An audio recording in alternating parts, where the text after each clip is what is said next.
नहीं पता होता है, खासतौर पे आम पाकिस्तानी आम लोगों को, आम जो लोग हैं उनको इतना अंदाजा नहीं होता है जब आप और हम उनको सही सूरत हाल बताते हैं। तो ये बात है, तो हमारा फर्ज है ये चीज लाना, ये देखे बगैर कि कौन ये कि किसको फायदा है, और ये देखे बगैर कि कोई जिसको लाना चाहिए था नहीं लाया ना। बहुत सारी ऐसी चीजें हैं जिनमें बहुत से लोगों को बहुत कुछ लाना चाहिए था, लेकिन वो उनको सिर्फ इक़्तिदार चाहिए होता है, ओहदा चाहिए होता है। वो ये चाहते हैं किसी तरह हुकूमत मिल जाए, इक़्तिदार मिल जाए, चापलूसी हो जाए, बहुत सारी चीज़ें हो जाए। बहरहाल इस गुफ्तगू को आगे ले जाते हैं। और बिल्कुल जी।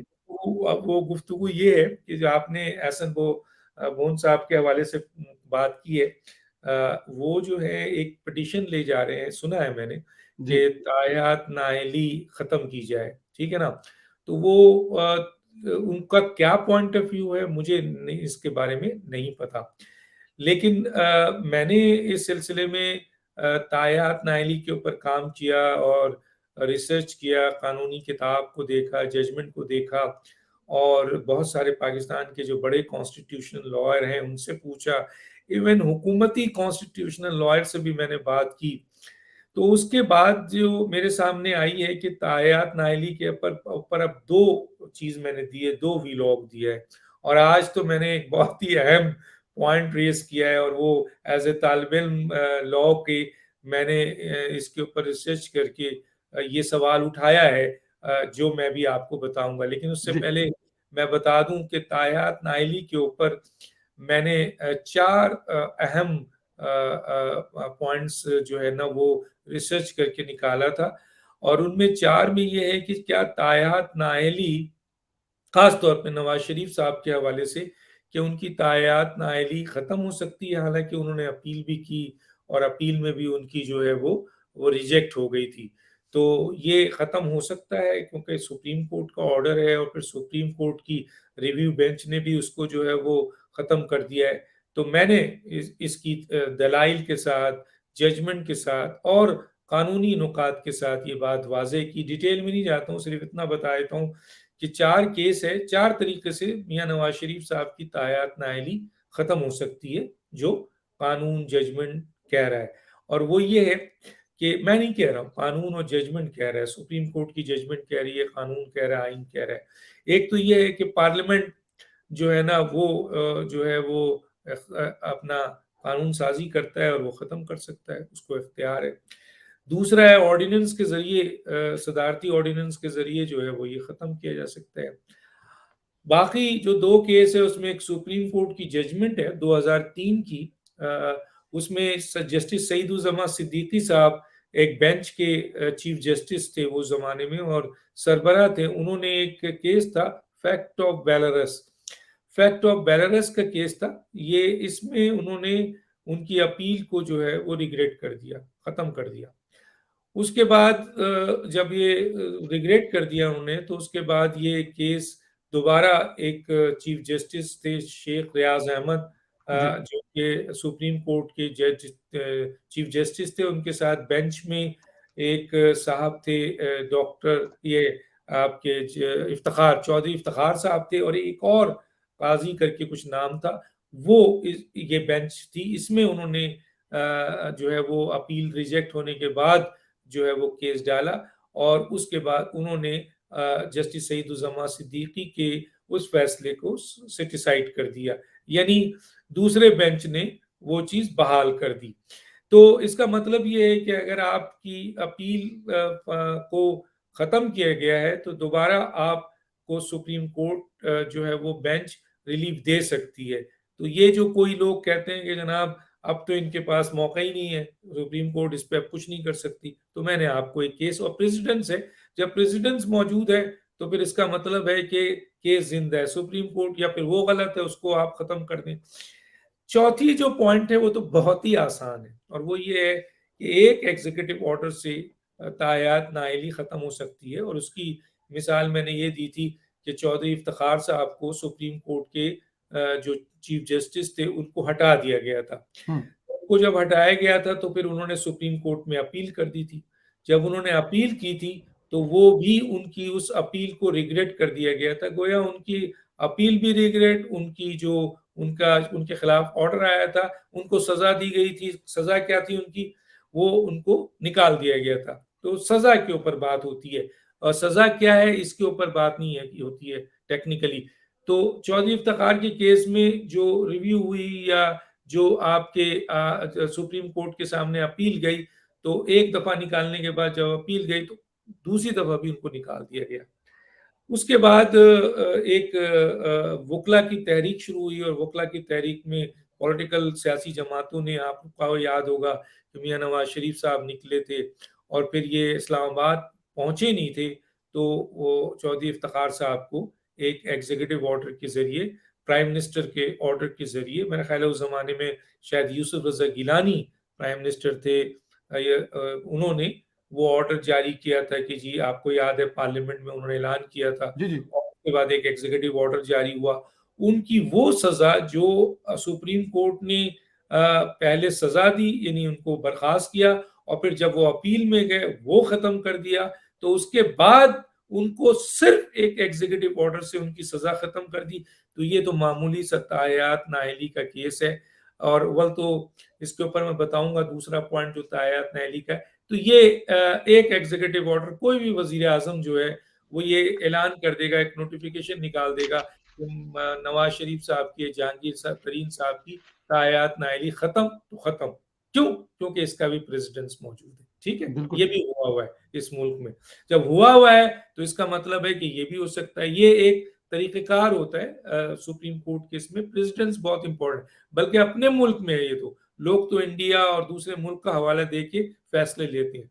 तो ये चार तरीका है जिससे नवाज शरीफ साहब की तायात नाअहली जो है वो खत्म हो सकती है। उनके चाहने वाले और जानने वाले, खुद नवाज शरीफ और उनके दोस्त अहबाब इस पॉइंट से जो पहुंचे थे उनके बाद, वो बहुत खुश थे। यकीनन खुश होना चाहिए, क्योंकि एक रास्ता मिला, और ये रास्ता एज ए तालिब इल्म, वकील, और ये रिसर्च के बाद बड़े अहम तरीन वकला से डिस्कस करके नुकात निकालकर, इसमें कोई मामूली बात नहीं है खड़े खड़े आप के दिमाग में आ गया, या आप खड़े, ये चीजें निकालना पड़ता है, ये चीजों पे काम करना पड़ता है, तो निकल गया माशाल्लाह। ये चार पॉइंट्स है जिसकी बुनियाद पे जब चाहे नवाज शरीफ साहब जो है वो तायात नाअहली से तो निकल जाएंगे। ठीक है, और सबसे इजी तरीका एग्जीक्यूटिव ऑर्डर है। आज मैंने जो रिसर्च कर रहा था काफी दिनों से, वो जो तायात नाअहली उनको दी गई है, जिसको भी दी गई है तायात नाअहली, तो मैंने ये रिसर्च कर रहा था कि आया ये कानून के मुताबिक है या नहीं है, आइन के मुताबिक है या नहीं है। तो इस सिलसिले में मैंने कुछ लॉयर से भी बात की, कुछ अहम तरीन लॉयर से भी बात की। उन्होंने भी मेरे इस पॉइंट को एग्री किया, और फिर हम डिस्कशन पे इस जगह पे पहुंचे, और एक कंक्लूजन हमने निकाला कि आइन पाकिस्तान का सबसे मुकद्दम, बेशक। चाहे वो एक्ट ऑफ पार्लियामेंट हो, चाहे रूल ऑफ बिजनेस हो, चाहे ऑर्डिनेंस हो, चाहे और कोई कानून हो, सब उसके नीचे। तो जो आइन कहता है उसको आप खत्म नहीं कर सकते। सुप्रीम कोर्ट की जजमेंट भी पे आइन के नीचे है। ठीक है, अच्छा, इसी तरीके से तीन अहम पिलर्स होते हैं। एक होता है एग्जीक्यूटिव, एक होता है पार्लियामेंट, एक होता है जुडिशरी। तो मैंने ये जब कॉन्स्टिट्यूशन को 280 आर्टिकल 7 शेड्यूल को पढ़ा इस सिलसिले में, तो मैंने देखा कि इन तीनों के पास पावर्स तो हैं, लेकिन लिमिटेशन, एक खास लिमिटेशन है, और खुद आइन कह रहा है। मसलन पार्लियामेंट जो है वो कानून साजी कर सकती है, बहुत उसको इख्तियार है, लेकिन कुछ जगहों पर उसको इख्तियार नहीं है, जैसे इस्लामिक प्रोविजन पे वो नहीं उसके अगेंस्ट कर सकती, फंडामेंटल राइट्स के ऊपर खिलाफ नहीं जा सकती, इसी तरह वो आपके बेसिक स्ट्रक्चर के खिलाफ ये कानून साजी नहीं कर सकते, या उन चीजों पे कानून साजी नहीं कर सकते जो ऑलरेडी आइन में क्लियर है। अब ये हो गई उसकी लिमिटेशन। एग्जीक्यूटिव जो आपका है, उसके पास जो पावर्स है वो बहुत ज्यादा है, लेकिन उसकी भी कहीं ना कहीं रिस्ट्रिक्शन है। अगर आर्टिकल 97 को पढ़ेंगे तो वो वाज़ेह तौर पे बता रहा है एग्जीक्यूटिव को कि भाई आपके पास बड़ी पावर्स हैं, लेकिन कहीं ना कहीं आपकी रिस्ट्रिक्शन है। अब आई कि पार्लियामेंट कानून साजी कर सकता है, लेकिन कुछ चीजों में नहीं कर सकता। इसी तरह जुडिशरी जो है वो तशरीह करती है, और तशरीह वो उन चीजों की करती है जिस आइन के आर्टिकल में इबहाम हो, जो क्लियर हो, उसको वो बदल नहीं सकती। जो वाजे हो कि जनाब संदेला साहब जो हैं वो SMT जो है वो शो करते हैं। अब ये क्लियर है, तो इसमें जुडिशरी ये नहीं कर सकती कि वो कहें कि जी डॉक्टर दानिश जो है SMT करते हैं। नहीं जनाब, वो एज ए एनालिस्ट आते हैं और वो उसके एंड करें, ये क्लियर है। तो जो क्लियर आर्टिकल क्लियर है उसकी तशरीह नहीं हो सकती। हाँ, उन आर्टिकल्स की तशरीह का पूरा इख्तियार सुप्रीम कोर्ट को दिया गया है, लेकिन सुप्रीम कोर्ट को भी एक जगह पे बाउंड कर दिया गया है, और वो है उनकी जुडिक्शन जो है 175 आर्टिकल 2। जुडिक्शन आर्टिकल 175 2 जो है वो सुप्रीम कोर्ट को बाउंड करता है कि वो कोई ऐसा फैसला नहीं कर सकते हैं जो आइन और कानून से तसादुम। तो कानून और आइन के तसादुम पे जो है उनकी यहाँ पे जुरिडिक्शन से रुकावट है। अब जो ताहयात नाअहली उन्होंने दी है, उस ताहयात नाअहली का जो सवाल है वो यही है कि वो ताहयात नाअहली सुप्रीम कोर्ट ने किस कानून के तहत दी, क्योंकि 175(2) उनको कहता है कि वो चीज जो कानून में हो या आइन में हो तो आप उसको कर सकते हैं। मैं उसको आपको पढ़ देता हूं ताकि जी आपके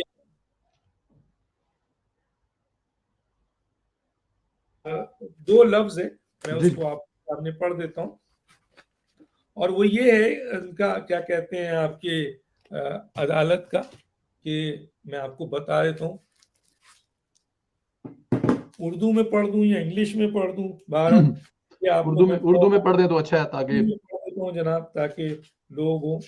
अच्छा जनाब, ये 175 है, उसकी दो है।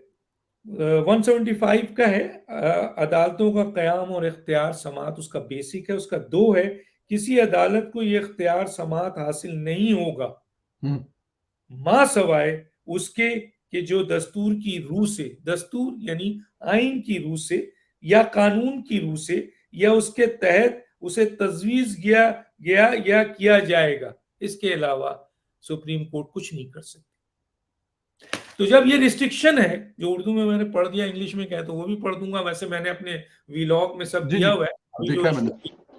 तो आइन में मुझे बताएं कहाँ है ताहयात नाअहली, कहीं है? 280 आर्टिकल है, चैलेंज कर रहा हूं, मुझे बता दें। मैं अपने अल्फाज वापस लेता हूं, मैं कोट कर दूंगा। तो जब 280 आर्टिकल में कहीं नहीं है, हाँ 62 63 मौजूद है और उसमें वो तफसील से है, ठीक है, लेकिन उस तफसील में मुझे ये बताइए 62 और 63 में डिस्क्वालिफिकेशन तो है, लेकिन ताहयात नाअहली कहाँ है? जब ताहयात कानून नाअहली कहाँ है, बिल्कुल ताहयात बिल्कुल। नाअहली नहीं है। अब आपको मैं छोटी सी एक मिसाल देता हूं कि इलेक्शन कमीशन के मेंबरान को अपॉइंट करना का एक तरीक़ेकार है, 200 आर्टिकल 213 है और उसका एक प्रोसीजर है। अभी पिछले दिनों ये वाकया भी पेश आया कि जब इलेक्शन कमीशन के मेंबरान को अपॉइंट करने के अंदर लीडर वो जो है वो जो नहीं कर सके ये फैसला, जब लीडर ऑफ अपोजिशन और अपना वो क्या कहते हैं इलेक्शन कमीशन उसको पार्लिमानी कमेटी नहीं कर जी सकी थी, लीडर ऑफ अपोजिशन और लीडर ऑफ द हाउस पहले डिस्कस करते हैं, फिर पार्लिमानी कमेटी के पास जाती है, पार्लिमानी कमेटी फिर उनमें से जो नाम आता है उसमें फाइनल करके वो भेज देती है, वजीर आजम के पास जाता है, वो एक नोट बनाकर भेज देते हैं सदर को, सदर वो अप्रूव कर देता है, ठीक है जी। लेकिन पार्लिमानी कमेटी में अगर ब्लॉक आ जाए तो उसके बाद क्या हो? तो इस पे आइन खामोश है, नहीं है आइन में कुछ। तो फिर हुकूमत ने क्या किया था, मौजूदा जो इमरान खान साहब, कि जनाब स्पीकर साहब ने एक रिक्वेस्ट चिट्ठी लिखी सदर को, सदर ने जो है उसके ऊपर अपॉइंट कर दिया और फिर सुप्रीम कोर्ट के ऊपर गए, बताया सुप्रीम कोर्ट को कि जनाब जब आइन में ये चीज यहाँ पे आके ब्लॉक हो गई और कुछ नहीं है आइन में, तो फिर ये कौन सा प्रोसीजर है जिसके तहत इन्होंने अपॉइंट कर कर दिया दिया? ये। तो ये नहीं हो सकता। तो गोया क्या हुआ, सुप्रीम कोर्ट ने उसे टर्न डाउन कर दिया, खत्म कर दिया कि जब आइन में ही नहीं है तो तो आप कैसे कर कैसे सकती है करें? हुकूमत? एक और बहुत इंपॉर्टेंट वो ये है कि वजीर आजम अगर बीमार हो जाए या मुल्क से बाहर हो जाए, सदर बाहर होता है या बीमार होता है, तो उसके अगेंस्ट चेयरमैन सेनेट बन जाता है, बिल्कुल ये ठीक। कानून आइन में है। इसी तरह अगर चेयरमैन सेनेट भी बीमार हो जाए या मुल्क से बाहर चला जाए तो आपके स्पीकर बन जाता है सदर। प्रोसीजर मौजूद है आइन में तो एडॉप्ट होता है। लेकिन वजीर आजम के सिलसिले में आइन खामोश है, नहीं है आइन में। जुमला सही जुमला है, आइन में कुछ नहीं है। तो आइन में तायात नाअहली भी नहीं है। तो जिस तरह वजीर आजम को सुप्रीम कोर्ट अपॉइंट नहीं कर सकता, जिस तरह सुप्रीम कोर्ट 2 मेंबरान इलेक्शन कमीशन को अपॉइंट नहीं कर सकता, उसी तरफ जाना पड़ेगा। अगर आइन में नहीं है उसके बाद कि पार्लिमानी कमेटी एग्री नहीं करती इलेक्शन कमीशन का, तो फिर क्या एग्जीक्यूटिव अपॉइंट कर दे, किया, वापस खत्म हो गया। सुप्रीम कोर्ट करती, वो भी रिग्रेट हो जाता। गोया आइन में नहीं था, वजीर आजम का आइन में नहीं है, तो ना सुप्रीम कोर्ट अपॉइंट कर सकती है ना एग्जीक्यूटिव। तो गोया तायात नाअहली आइन में नहीं है।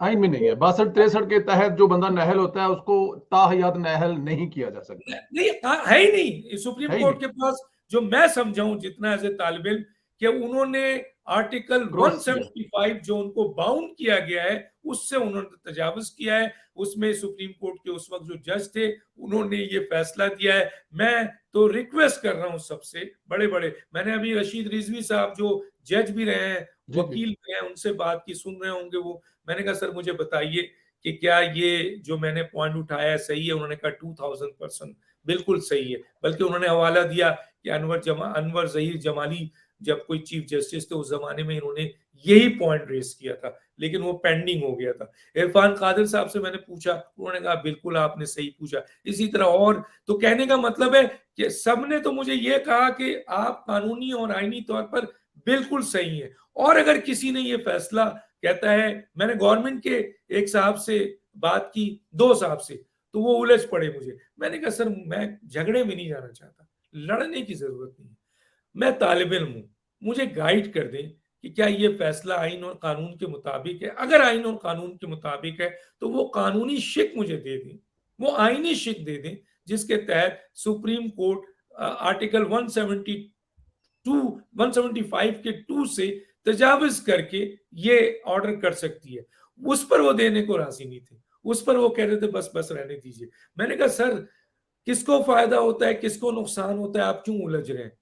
वो गलत है सही है, मुझे इससे कोई गर्ज नहीं, मुझे तो कानून बता दें। सिर्फ नवाज शरीफ साहब थोड़ी इसका फायदा उठेगा, उनको जो गैर कानूनी उनको तायात नायल किया गया, जहांगीर तरीन का भी और भी लोगों का होगा।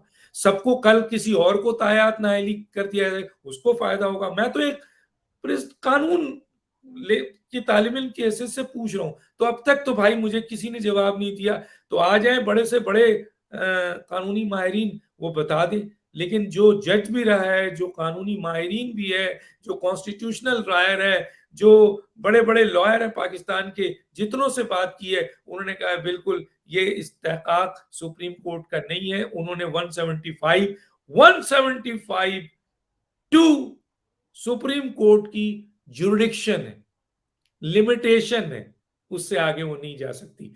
तायात नाइली इस जुरिडिक्शन के अंदर मुझे नहीं मिलती। तो गोया ये इस जुरिडिक्शन तजाविज करके फैसला दिया गया है। मुझे उम्मीद है कि मोहतरम जो अभी के चीफ जस्टिस हैं, आज की जो अदालतें हैं, आज के जो चीफ जस्टिस हैं, अनवर ज़हीर कौन है ये, अपने जो मौजूदा चीफ जस्टिस है, इस वक्त नाम मेरे जहन से निकल गया इनका, तो उनसे या जो कोर्ट में और मेरे मुअज़्ज़िज़ जजेस बैठे हैं, सुप्रीम कोर्ट में कोई फैसला होता है तो दूसरी बेंच उसको टर्न डाउन कर देती है। हाई कोर्ट में कोई फैसला होता है तो उसको टर्न डाउन किया जाता है। तो ये भी एक फैसला सुप्रीम कोर्ट का है। तो उम्मीद है मुझे मौजूदा सुप्रीम कोर्ट से, चीफ जस्टिस से, और एहसन बोन साहब जा भी रहे, और वो क्या पॉइंट लेके जाते हैं वो एक अलग बात है, लेकिन वो जा भी रहे, तो मौजूदा सुप्रीम कोर्ट का ये फर्ज है कि वो इस नुक्ते को जरूर देखें कि आया तायात नाइली की जुरिडिक्शन उनके पास है, या उन्होंने जो पिछले वालों ने 175(2) से तजाविज करके ये फैसला दिया है जो गैर कानूनी है, गैर आईनी। बिल्कुल ठीक है डॉक्टर साहब। इसमें एक तो कानून में भी इसका नामो निशान नहीं है कि ताहयात इंसानी हकूक की भी बहुत बड़ी खिलाफ वर्जी अगर देखा जाए। आप किसी को हमेशा के लिए एक फील्ड से आउट कर दें, जितना भी बड़ा जुर्म हो या जो भी हो, लेकिन अच्छा चलो आपने, मैंने ये जो आपके दोनों वीलॉग जो आज आपने किए वो, भाई ये तो जुर्म भी कुछ नहीं है सर। जी सर, वही तो मैं कह रहा हूँ कि ये जुर्म ही कुछ नहीं है ना सर। झूठ बोला है, पेपर में फिल करते हुए कहा गया कि इसमें नहीं है, तनहा नहीं ली, वटएवर। मैंने आपके दोनों वीलॉग कमेंट बॉक्स में डाल दिए हैं। जो दोस्त इसको दोबारा सुनना चाहे, डॉक्टर साहब के दोनों वीलॉग कमेंट बॉक्स में है, आप क्लिक करेंगे यूट्यूब पर, आपको इसमें जो कुछ अगर चीज रह भी गई है तो आपको वहां से मिल जाएगी, देख सकते हैं। डॉक्टर साहब, इसमें एक चीज और बताइए, मरियम नवाज का केस मेरे मुताबिक या शायद आपके मुताबिक भी फैसला हो जाना था, लेकिन क्योंकि बड़ा सख्त बुखार है, टेम्परेचर है, 1.5 महीने की छुट्टी ले ली है बड़े वकील ने वो बड़ा वकील समझते हैं सर आप, बड़े वकील ने 1.5 महीने की छुट्टी ले ली है सर, सख्त बुखार, टेम्परेचर, आई डोंट नो कौन कौन से मसाइल है। मरियम नवाज अगर इस केस से बरी होती हैं तो उसका असर, और वो मरियम नवाज को अलाउ करते हैं, जय जी आप लड़े, सियासत खेलें, जो भी करना आपने, कितना असर पड़ेगा सर नवाज शरीफ साहब के केस पर? देखिए, पहली बात तो ये है कि मरियम नवाज की सियासत पे तो कोई कतगन नहीं है। ये जी। एक चीज बड़ी अच्छी है